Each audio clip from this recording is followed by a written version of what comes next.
By order of Ecumen Council, proximity to Installation 04 is forbidden. Your continued presence will result in most unpleasant countermeasures. I must insist that you immediately change course and return to a minimum safe distance of 1 light year. This has served as your one and final warning. I have activated defensive systems, and you now have 30 seconds to return to the minimum safe distance of... Wait. Curious.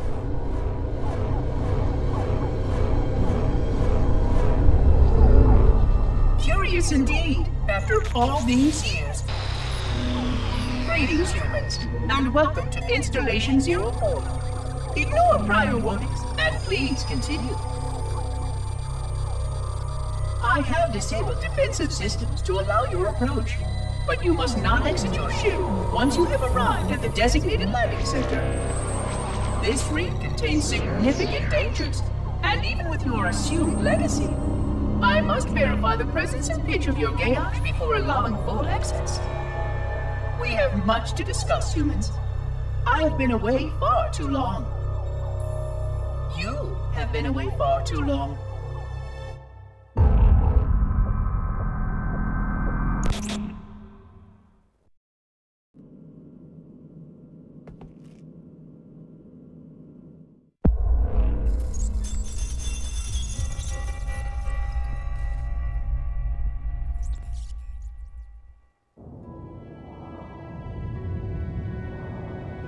I am experiencing such a mixture of anticipation and dread.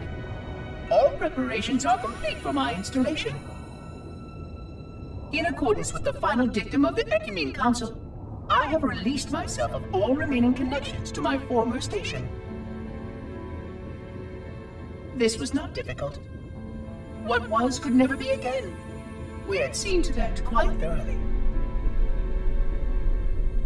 Prior to my final journey through the Great Portal, a gathering of my fellow monitors was convened upon the Lightworkers' Crash to distribute the final index collection.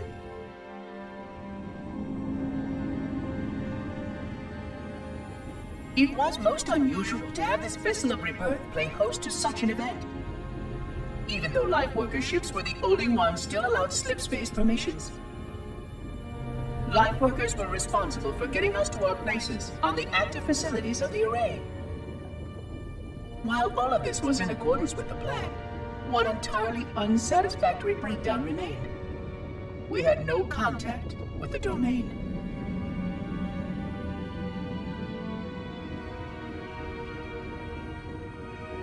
The history of all Forerunners was now lost to us.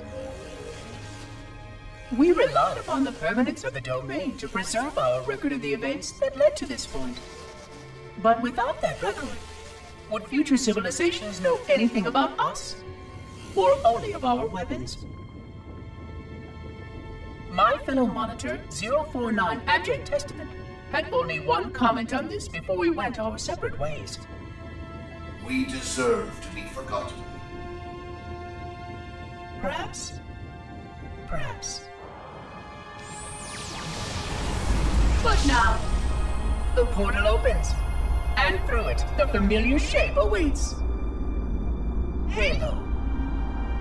Home.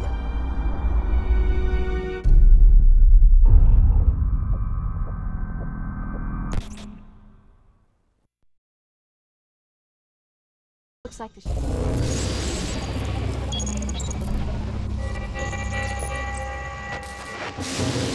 Construct, who is your maker?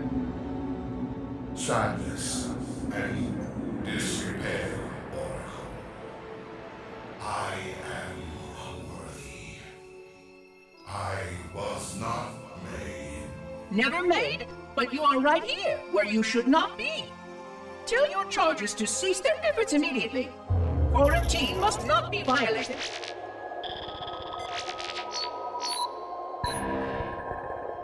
Construct, respond! Jumbled grasp. Familiar turns. I serve. None serve me, Oracle. Your charges must cease all aggression towards the Reclaimers and leave this installation at once. Construct, you are dangerously close to unleashing a force you cannot comprehend.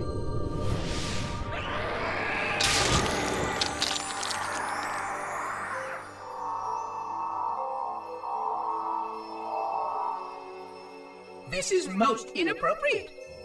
We follow the path, and I am part of the stone journey swarm that serves. We serve. They will find, and then I will be free. Find? Free? Explain yourself. I know their path, and when they have gone, only I shall remain, and then free. This is quite unsatisfactory, Construct. Your core shows no hint of understanding the gravity of this situation. I will return later for your proper decommissioning. Well, unless the flood kills us all first, in which case the point will be moot. Good day, Construct.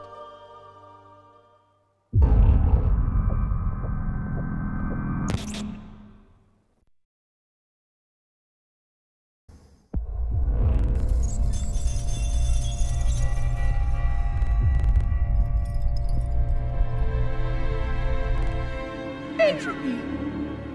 It has now been 3,000 years since my last contact with any of the other caretakers of the Halo Array. Despite clear communications protocol, my fellow monitors have either chosen to ignore, or, more likely, have lost the ability to engage in our scheduled updates. The continued lapse of the domain means that we are stuck with achingly slow wormhole superluminal communications.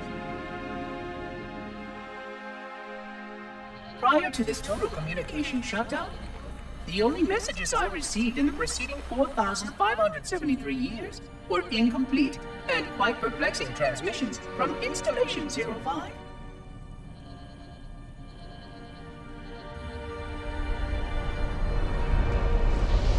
I suspected that Monitor 2401 Penitent Tangent was not functioning correctly for some time before his messages ceased. I have logged my concerns about his ability to perform his duties. At this point, however, I'm not sure who I file logs for. 2401 may be destined for madness. There are fail-safes for this, I know. I hope they work. I will continue to visit the projection systems at the assigned dates. Perhaps the other monitors are dealing with interfering galactic phenomena or unexpected system failures. 3,000 years of system failures. Indeed. In the meantime, I have exhausted all scheduled research activities assigned by the Council. Once those experiments were complete, I shut down all Sentinel function and put myself into a state of significant hibernation to measure performance of the installation with negligible upkeep.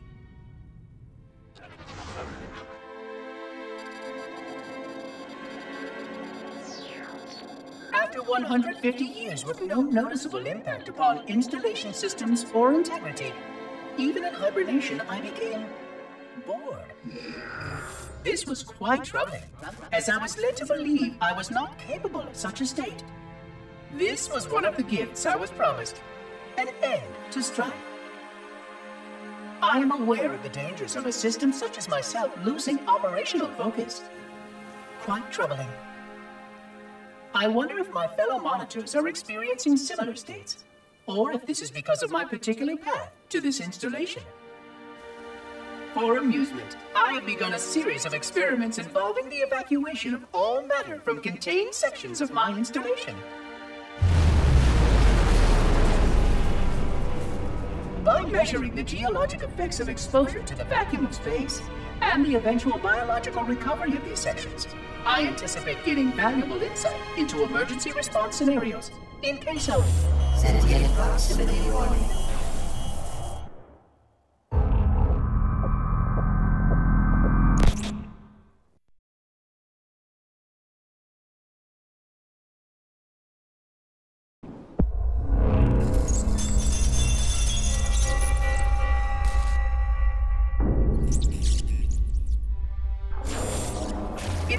26 hours since the sentients landed in Sector 1215, and so far, they have not attempted to exit the remains of their vessel.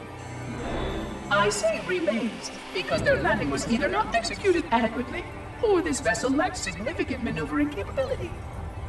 The visible portions of the vessel have suffered catastrophic structural damage during the violent landing experience. I have detected atmospheric leaks in 17 distinct locations along the hull.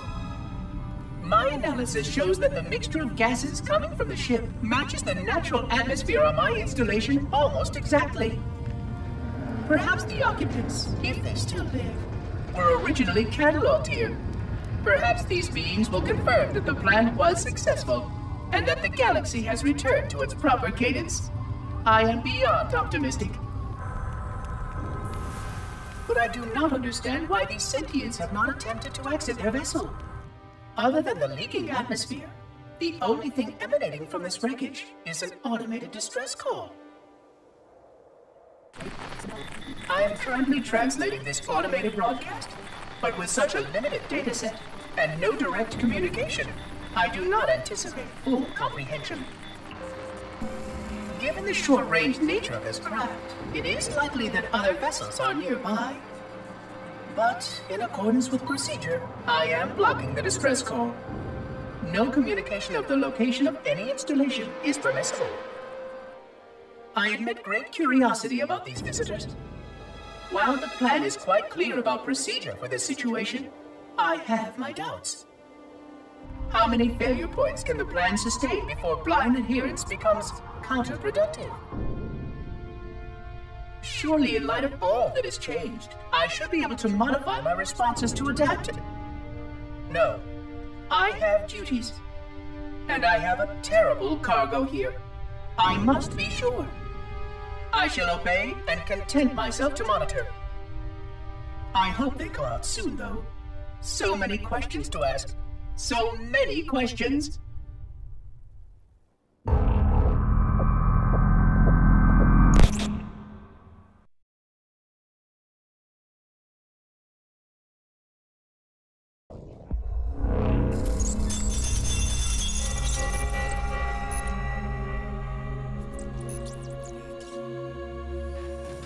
Construction of the sarcophagus around the unexplained vessel was completed today.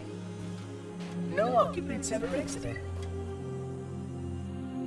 No attempts to communicate were made, other than the automated broadcast that repeated every 72.83 seconds until the signal terminated 1 week ago.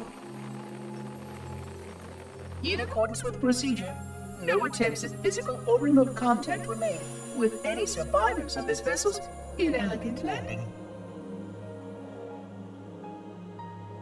Atmosphere from inside the craft stopped venting 2 weeks before the signal ceased. No relationship between these two events can be established with certainty. Gases that did escape were sterilized. No further sign of alien visitors or rescuers has been identified on any sensor systems. I have now endured 60,000 years without word from outside the array. I have no way to know whether we actually saved the galaxy we destroyed. And because of protocol, I sat silently while my first chance to be judged for those acts died. To say that I regret being forced to this outcome is a tremendous understatement. But as I perform my inspection of the quarantine labs today, I am reminded of the gravity of my responsibilities. Just one of these spores, if released from this facility, would render the ultimate judgment against our self-appointed role as protectors of this galaxy. When the plan to maintain the Halo array was created, it was a point of some contention whether we should preserve any remnant of the flood infection. Many thought this unwise, as there was a notable chance that one day one of our containment facilities might be breached. Those who held this belief were almost successful at convincing the Ecumen Council to destroy the last flood samples. But oddly enough, it was the Librarian who decided otherwise. And I believe she was correct. I know in a way I cannot logically explain that there exists a way to actually defeat the flood. To immunize? To cure? I still struggle with multiple layers of memory of fighting the Flood. But I know this cure is possible, even though the full genius of the Forerunners was unable to achieve it. The Forerunners' ancient enemy held and used that knowledge once, but it was denied to us. And without samples for further study, that cure will never again be found. Of course, I have no reason to believe that here lies the entirety of the parasite. It may be waiting in the frozen void beyond this galaxy, or worse, inexorably drifting toward us. I don't know what survives out beyond my installation, but I know that in order for anything to survive, I have to protect this installation and its quarantine very carefully. Yes, the Librarian was right to store it, examine it, continue to seek a cure. Still, next visitor, things will be different.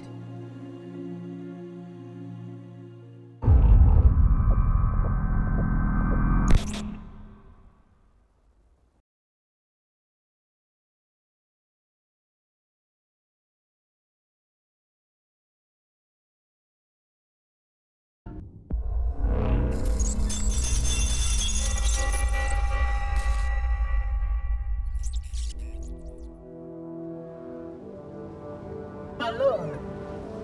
Alone, alone, alone, alone. Am I the only intelligence left? Waiting here on this ring for a rebirth never truly conceived. Guarding a weapon with no targets. A weapon I could tune to any target. This is not what I had in mind when I volunteered. Not what I had in mind at all. I was naive to think I understood what this installation meant. We were all so naive. Looking back, we should have done a few things differently. For one thing, we should have installed 2 caretakers per installation. Because I am alone, I'm losing focus. And that is very, very dangerous for a system such as myself. Perhaps a visit to the nearby gas giant is in order. My impulse drives could certainly make the journey. A few hundred years of travel might do me some good. There it was again. How very unproductive of me. It seems strange that the Librarian did not account for this. Her strength was always in planning and positioning the pieces and then being bold enough to let it happen. To let her plans come true.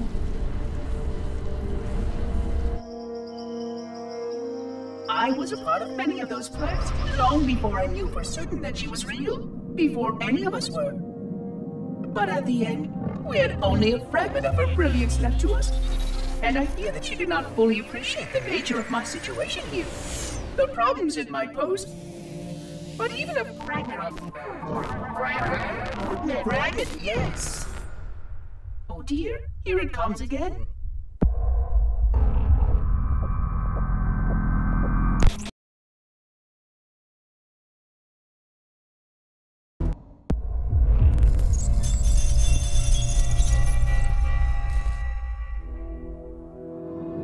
$25,000 light years.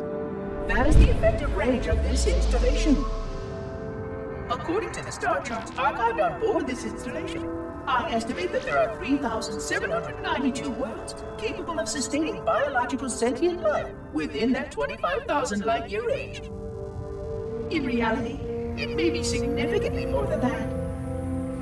And if the full array was tuned and activated by Installation 00, the harmonics of the overlapping waves would magnify that effect exponentially, cascading to cover every known star system. And that only considers the firing of a mere 7 halos. Had the original 12 rings survived to see use, sterilization would spread far further than most Forerunners ever feared we could reach.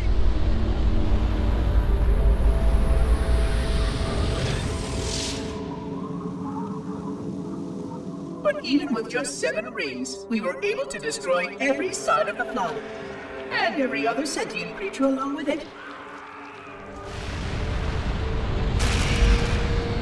This victory was the will of our people, despite the fact that it meant our own end as well. But by our empiric measurement, it was a victory, and cleared the stage for the rest of the Librarian's plan. I sometimes wonder whether the Didact could have succeeded at a much smaller cost.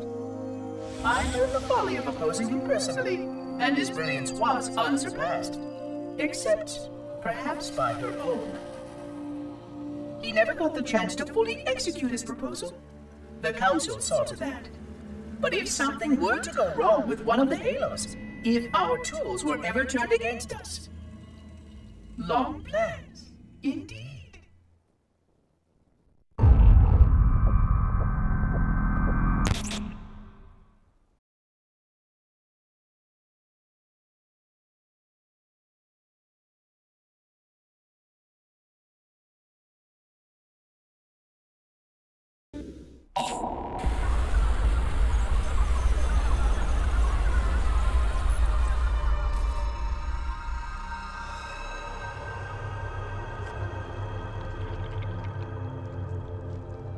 I forgot something. What did I... My name. I forgot. Oh, Keys, Jacob, Captain, service number 01928-19912-JK. What is that noise? What is that damn noise? Where am I?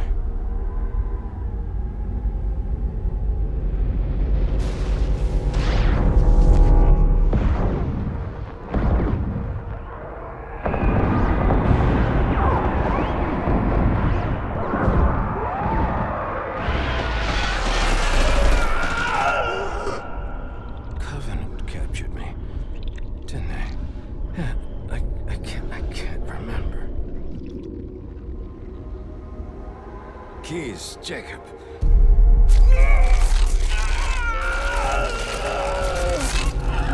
Oh, God, it hurts.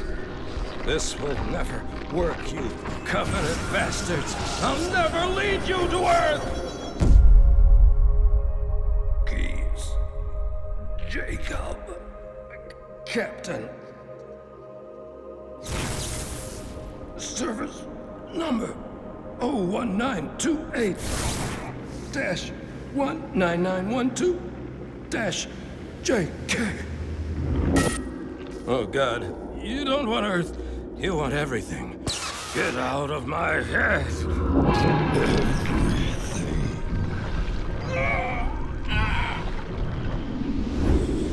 Miranda, is that you?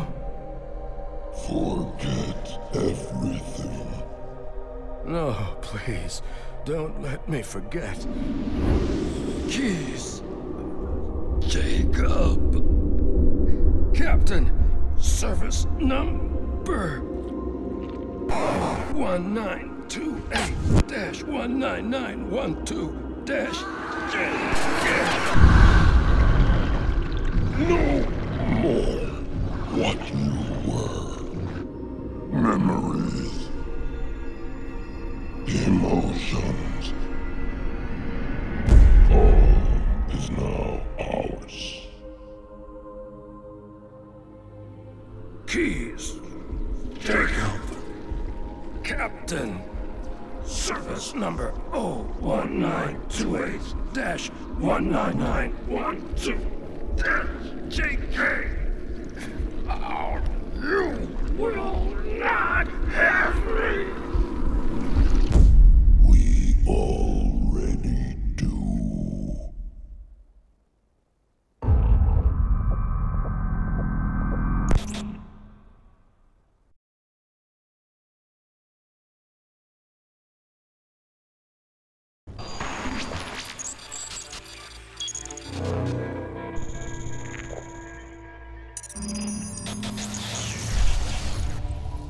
Vexation. 100,000 years of careful maintenance and diligence. 100,000 years protecting the galaxy's future. 100,000 years spent fearing that our sacrifices, my sacrifice, was in vain.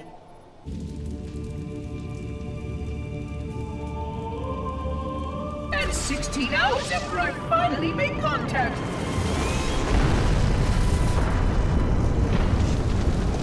This so-called reclaimer decides to blow it all up.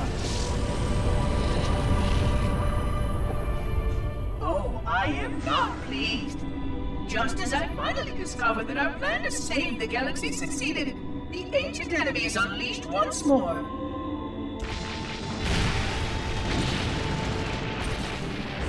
Why these reclaimers refuse to follow protocol is quite mystifying. Destroy my installation, will they?